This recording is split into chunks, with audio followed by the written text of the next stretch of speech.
Oh, today just gets worse. Liverpool extend their lead at the top of the table. They play some brilliant football, winning 6-3 on top of, obviously, what happened at Bournemouth earlier today. It's not been my day, especially seeing how good Liverpool were, particularly in that first half. 4 points clear, obviously, with the game in hand. They could go 7 points clear of Chelsea with better goal difference, which is basically 8. And I don't like to say this, but I think Liverpool are comfortably the best team in the league. They've played the best football. I think they are the best team in the league. I think Chelsea have played some really good stuff, but they just lacked that cutting edge versus Everton today. Arsenal could lose out on Saka. And City are it's just awful, City.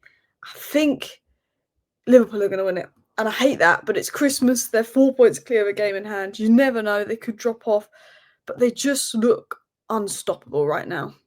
And while Liverpool was so dominant, particularly that first half performance, I thought they were excellent until the last 20 minutes. Maybe the subs, maybe taking the foot off the gas, but they came out so electric so fast. Part of me did feel for Ange because his squad is decimated. 4 of his first choice back 5 was missing and went and put his strongest lineup against Man United on Thursday, only 3 days ago. Liverpool got the extra day's rest and they rotated about 8 players. And you could see in those first 20 minutes that Liverpool were fresh. They were running Tottenham right. And then part of me felt sorry for Ange, but then the other part of me said, this is Liverpool. They're the best team in the league right now. They've got the most informed attack. And you are giving them that much space. You cannot be giving Salah that much space. Szoboszlai was incredible in terms of his movement, his third man runs to exploit the space. But, I captained Salah in FPL this week because I just thought Tottenham, they play quite an open game. And that's the worst thing you can do versus Liverpool. You've got to park the bus because that Liverpool side, Diaz, Gakpo, Salah, in terms of exploiting space, players like Szoboszlai that can kind of use movement, almost create space in his third man runs. And, Liverpool had a 4.46 XG, 24 shots. They came at Tottenham, and yes, Tottenham were decimated. And I feel a bit for Ange because of the injuries that Tottenham have and the players missing, and the fact that they couldn't really rotate much against Man United and had to go full strength. And it was very obvious that the Tottenham squad was just knackered. It was just exhausted, whereas Liverpool had that energy from the midweek rest. But you cannot be giving Liverpool that much space, and you just can't. 9 big chances Liverpool had today. Do you know what's annoying? Is Liverpool's XG today was double the XG when they put 7 past Man United. They just like to be clinical when they play Man United. It's really annoying. But they had 9 big chances today. Salah could have had a hat-trick. And that doesn't just come from the attack. Salah and Diaz were excellent today. I'm going to talk about them. But a lot of this came from the midfield because I said Spurs could cause Liverpool problems. And the reason I said Spurs could cause Liverpool problems before this game is because Salah is very energetic and he can run and run and run. Kulusevski's a fantastic player. Maddison's a good player. Obviously, they don't have Bentancur, and Bissouma is good. On his day, he is good. And I said, there's energy and there's legs in the midfield. It can make Liverpool run. But I think they were just exhausted from the United game, particularly Salah and Bissouma, because they normally really can outrun and outwork you. That I thought maybe it would be difficult for Liverpool because of the energy Tottenham have in the midfield. But because the midfield, Gravenberch and Szoboszlai were standouts, but McAllister did well, controlled that game and swarmed it, and they did so well. And I think Slot played a bit of a 4-2-4 at times with the false nines and stuff. It was quite interesting what Slot did, and Slot seems to play different tactics every game, and he adapts and he makes tweaks to formations. Liverpool controlled that midfield, and I think that's why they created the 9 chances. As good as the front three was today, and you can see just the attacking numbers as it goes out throughout the game, I thought the control they had in midfield just meant that Liverpool were attacking, and they were moving the ball so quickly. And what I mean by that is Szoboszlai, who was playing in a more very, very advanced role today, his third man runs, his movement was drawing out players, it was opening up space, he was using his athleticism to run into space, the ground he was covering, winning back the ball. The work of the midfield, Gravenberch just being so technically good, playing deeper, breaking the lines, progressing play, was again exploiting and opening up spaces. And I felt that Liverpool were just creating so many chances. And I thought Salah, Diaz and Szoboszlai were probably my standouts. I think all 3 of them could have been man of the match. I thought Trent was excellent with his passing. I thought Gravenberch was fantastic. And I thought that Joe Gomez had a good game. Now, you might disagree with me on that. I think Liverpool did concede 3 goals. But I thought Joe Gomez had a better game than Salah today. But we've got to talk about Salah. Is Salah the best player in the world right now? That's the question. I can't think of anybody right now that's had a better season than Salah. I think Gravenberch, in terms of Liverpool, he's been unbelievable, but Salah just gets the goals, he gets the assists, he does the fancy work. Palmer's excellent, but it's not been on Salah's level. Mbappe's obviously just not really delivered this season. 15 goals and 11 assists for Salah. The first player in Premier League history to reach double figures for both goals and assists before Christmas in a single season, which is an absolute joke. 26 goal contributions before Christmas. I believe 33 in all competitions. Like, that's not normal. That is not normal. He's on track for like 66 goal contributions. It was said this is the 6th Premier League season in which Mohamed Salah has both scored and assisted 10 plus goals, the most of any player in the competition history, overtaking Wayne Rooney's 5. So he now becomes the first player in Premier League history to hit double figures for both goals and assists for 6 seasons. I think is this his 7th or 8th season at Liverpool, meaning he's almost done it every season at Liverpool. The consistency of this player is a joke, and today he was unbelievable. 3 key passes, 2 assists, 2 goals, 7 shots. I think he could have had a hat-trick today. I think the biggest criticism of Salah was he missed a chance that I think he could have put away.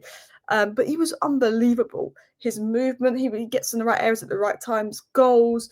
His all-round play was really, really good today. He's more of a poacher. He was there with the goals, making the assists, but he was getting the ball and he was dangerous and he was exploiting the space and he was just fantastic. And he's been fantastic this season. I don't like it. And I don't understand how he's not been given a new contract. I honestly, I can't get my head over what Liverpool are doing there because he is just unreal. What I've just realised is my microphone wasn't plugged in. So I've just plugged it in now. So I'm really hoping the audio wasn't bad to begin with in this video. I will watch it back before I upload. But 7 shots, 5 take-ons, 3 chances created, 2 big chances created, 2 assists, 2 goals. He's an output machine. You know, he's not as aesthetically pleasing as your Eden Hazard with his dribbling and his movement. But the output that he has is an absolute joke. You can be as aesthetically pleasing or as brilliant as you want, but at the end of the day, output is what wins you titles. What you need, every team needs an output player. You know, aesthetically pleasing players that help all-round play are really important. You need loads of them. But every team needs a game winner, an output player. And that Mohamed Salah is that guy. And yeah, 26 goal contributions in the league, 33 in all competitions, I believe, is ridiculous. And he does it against the big sides. He did it against City, he did it against United. He always shows up. Goal on assist versus City, goal on assist versus Chelsea, goal on 2 assists versus United, 2 goals and 2 assists versus Spurs, goal versus Arsenal. Every single big game he has showed up in. And that's all you can ask for your big players, is to show up in the big games. You see De Bruyne in the UCL finals and big games for City. He's not done what Salah's done in the big games. I want to share my general thoughts on the match today. I thought Tottenham's squad was just decimated, and I had a bit of sympathy for them. They were just exhausted, and it made it easier for Liverpool, but they can't be giving Liverpool that much space. Liverpool were more fresh. I think Salah had about 5 shots in the first 30 minutes of the game. I thought Liverpool were just thriving. They were given space to attack it, and Spurs just allowed them that. And I thought the first 45 minutes in particular was a very dominant performance, bar the McAllister mistake, which was very, that shouldn't happen normally. It was completely dominant, and it was a commanding performance where I thought that if I was a Spurs fan, I'd be fuming. I'd also think that actually there's just a gulf in class between the two teams. You look at the two lineups, there is a gulf in class. But the way that Liverpool played Tottenham off the park in the first 45 minutes, I can imagine why the Spurs fans were not happy. Of course, clear goal from class. One has a better squad. But the performance from Liverpool was ridiculously good. And I thought Szoboszlai was probably man of the match in the first 45 minutes. I thought the movement, and I think he's been really good the last 4 or 5 games. He really stepped up in that Manchester City game. And I remember a month or 2 ago, I was seeing a lot of negativity around Szoboszlai. He was getting a lot of hate, a lot of stick. But he's really stepped up, maybe being benched for Curtis Jones in the competition now. Made him step up. He's been absolutely phenomenal. And I think across the board, Liverpool defensively, I think Robertson's a liability. Van Dijk probably didn't have his best game, but he's Van Dijk at the end of the day. You could argue maybe Endo could have gone on just because of resting players and how good he was midweek. But I thought that, in the midfield, they controlled it. The attack, they were clinical. Defence, they were a little bit gettable, but it was more sloppy errors. And sadly, Liverpool do look like the best team in the league. I thought maybe Arsenal could catch them. Maybe they'll drop off. But I just think after what I've seen this week, and I hate saying this as a Man United fan, but I don't think anyone's going to catch Liverpool. I don't. I know Tottenham grew into the game the last 20 minutes, and they looked a lot better. But I just don't think anyone's catching Liverpool. Dominic Szoboszlai was another player that stood out to me. 6 out of 8 duels won, 5 recoveries, 2 chances created, 100% tackle success rate, 100% dribble success rate, and a goal and assist. He was phenomenal. 6 out of 8 duels, 5 recoveries. the press, the work rate he does is phenomenal. And I think because Szoboszlai is someone that a lot of his work is off the ball, not on the ball, I think it goes under the radar a bit more. But he's one of the most unselfish players I've seen. I think he had been shaky at the start of the season, but I just think his pressing and his movement today, his ability to exploit space, pick out teammates with passing, but it was his ground coverage. You're playing Tottenham, they're giving you space, he's covering the space, he's creating the space, he's exploiting the space that is given, he's using his physicality and athleticism to his advantage, he's making those third man runs, he's driving into the space, he's getting the ball, he's moving it quickly, and he was making it very difficult for Spurs to defend against. You cannot play a high line when you've got someone like Szoboszlai driving, making those third man runs. He was fantastic today, and he knows he's a physical player, he knows he's a ground runner, he knows he's a workhorse, and he used that today. And I think Spurs struggled with that physicality. I thought he was good on the ball. I thought his passing was sharp, and I think he was almost in this 4-2-2 shape with Diaz.